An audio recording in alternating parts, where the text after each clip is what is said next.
Low engagement, konting likes, comments, at shares, I get it. Nakaka-frustrate talaga yan. But don't worry, merong mga simple fixes na pwede kang gawin. Yung feeling na nagpo-post ka tapos parang walang nangyayari, hindi ka mag-isa. Madami ang dumadaan sa ganyan, lalo na kung bago ka pa lang. Think of it this way, engagement is like a conversation. Kung ikaw lang nagsasalita at walang response, anong mangyayari? Wala. Kailangan mo ng interaction.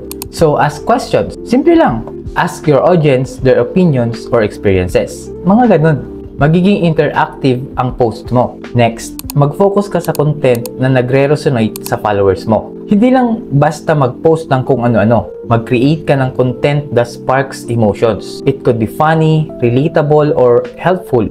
Anything that makes them want to like or comment. And also, don't forget to engage. Mag-reply ka. Be present sa mga nag-comment. React to their comments at mag-share. The more you engage, the more your followers will engage back. Walang shortcut. Pero kung consistent ka at focus sa engagement, unti-unting makikita yung resulta. Okay? Kung natulungan kita, follow for more.